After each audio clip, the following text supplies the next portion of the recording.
Hello ladies and gentlemen, boys and girls, fellow shedheads around the world, welcome to Captain of My Shed. I'm Captain Mikey, and on this episode we're talking about the bandsaw here. This one happens to be an Axminster trade model, and I'll tell you a little bit about it, but mainly what we're doing is changing the blade on this, which is a heck of a long time coming, and then we're going to do a full setup, making sure that blade is cutting like an absolute champ. I'm sure you will have seen a lot of people do this, and they tend to follow the Alex Snodgrass method. That's a fantastic method. I'll be doing the same thing. The only difference is I'll be doing it for the first time. So you can see what you can achieve even if you don't really know what you're doing, like me.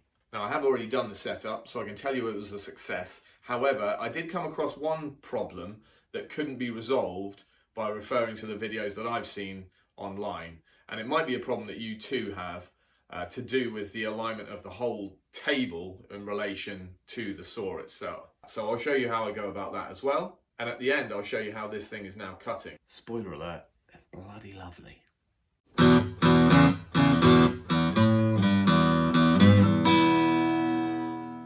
Okay, well this is the Axminster AT2552B. AT being Axminster Trade, 2552 being the length of the blade, and the B being bandsaw, obviously. Quick look at the specs then. Max height of cut, 200mm. With the fence, the max depth is 305mm. Without the fence, 345mm. The cast iron bed is 36 by 50, and it's a really decent solid bed. Stands about 1.15 meters tall, 66 centimeters wide, approximately 62 centimeters deep. It weighs a hefty 84 kilos, and the blade turns on this at 800 meters per minute, or 750 watt motor. I'll put a link for this saw in the details below, so check those out if you want to know a bit more. But let's get on to changing the blade. Before I do that, I'll just show you how it's cutting at the moment, and it's not pretty. So as I'm cutting this, you can actually see the blade being pushed back. It's under that much pressure just to push the piece through, which is a dangerous situation to be in, really. And once it's cut, you can see all the scorch marks and the fact that it is not straight at all. Yeah, it's cutting like a pig, basically.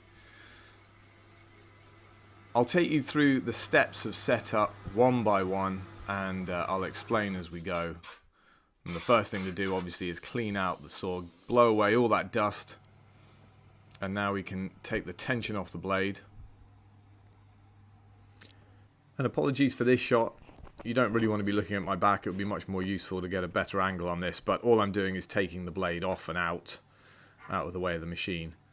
It's pretty straightforward to do that. What isn't quite as easy is folding this thing back up into that nice neat circle they come in the packing in. Yeah, great job, Mike, well done. This new blade is 12mm wide with a 6 tooth per inch, and it's a good all-round blade.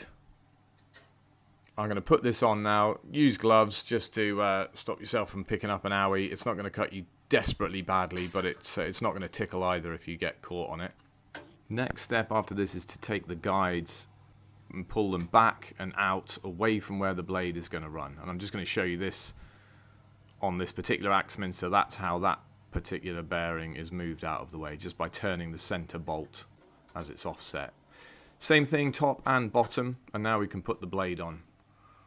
And once the blade's on, we want to line it up in the correct place on the band of the wheel. And the correct place, using the knob at the back there to make adjustments, is to have the trough of the teeth riding on the center of the band. Then we can test the tension and adjust here. This finger pushing method is something that Alex Snodgrass uses, and it's something I think I'll just have to get used to. But I think that's about right. Moving the guides back into place, and these want to be just behind the trough of the blade, as seen in the photograph there. And then we can move them in, and you want them to be as close to the blade as possible without actually touching. And the way I test this is I set them, then I move the band, and you can see that bearing's moving there, so that's too close. Tiny adjustment, and then we test again, and it's not moving this time. So now we can put a little bit of pressure on the blade, and you can see that it does move, and that is sufficient. Same on the other side. And then we bring the rear guide bearing into position, and it's the same deal. If it's moving, it's too close. So back it off just the tiniest bit, test, and that is what you want. As above, so below. It's difficult to show you this, there's not really space to get the camera in there, but it's the exact same process as we've just done on the top guides. Okay, so now I think we should have the blade tension correct and the guides set up nicely. The blade should also be running in the right place on the wheel. I think now it's time to close it up. Make sure the bed is level and make sure the fence is parallel to the blade. And then we're ready to take some test cuts. Now, whether the blade is perpendicular to the bed can be tested with something like this, obviously.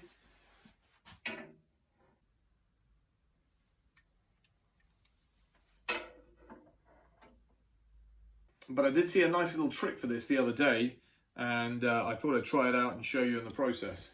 The video speaks for itself here. Make a cut on one side of a nice straight piece of wood, flip it around, and it should slide neatly onto the back of the blade, and that tells you that you are square to the table.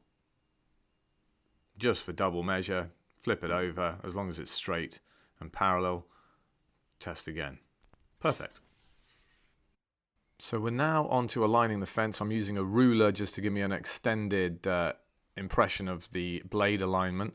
Make sure your ruler is in between teeth, not like I have it there. If you're using a higher tooth count blade, just line the ruler up with a tooth that is set away from the blade like that. Now, one of my viewers kindly told me I have all the gear and no idea, so of course I've got this, the Bandsaw Buddy from UJK. It replaces the ruler, basically. It's a nicely anodized piece of aluminium, well machined. It has these two magnets and this groove here. That means I can stick this jig to the blade, and the groove will allow for the set of the teeth. It's got a nice gauge there as well, so you can define the distance of fence to blade. It's a nice bit of kit. Not essential at all, but it's nice to have. It's handy. Now, things are about to get a bit more challenging, and Mr. Snodgrass can't seem to help me out on this one. Well, damn it. It was all going so well. I mean, even without the fence, I can see the distance from here to the mitre slot, and that distance is different. I mean, that...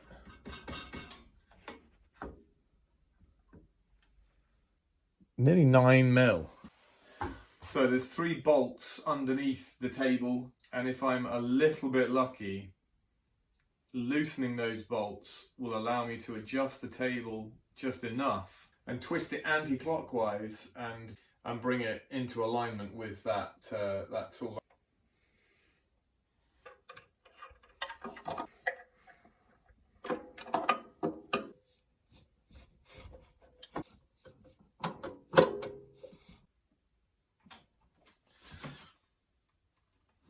Ooh, it did shift.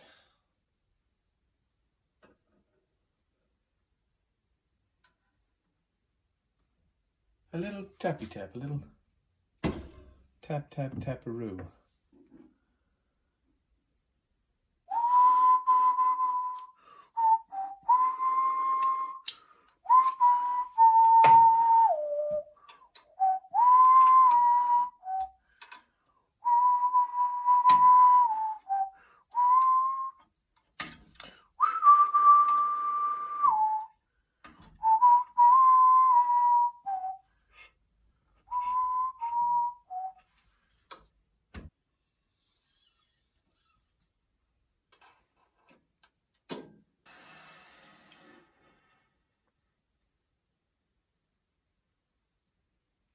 Alright, we're about ready to take a test cut and see how well this has actually gone. I've got this piece of ash. I'm going to see if I can take a nice thin slither off this almost like a veneer, we should get good results, but let's have a look.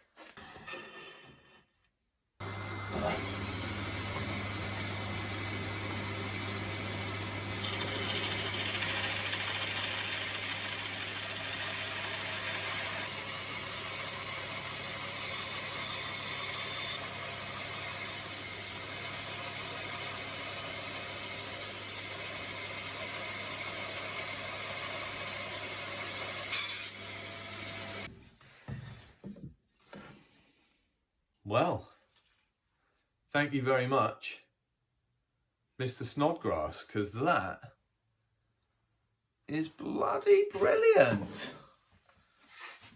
The finish is pretty good too. We can bring you in close. Obviously, you can see some saw cuts, but that would take next to nothing to plane off or even sand off. Really pleased with that. I've never been able to get a bandsaw cutting as well as that before. So that is a result.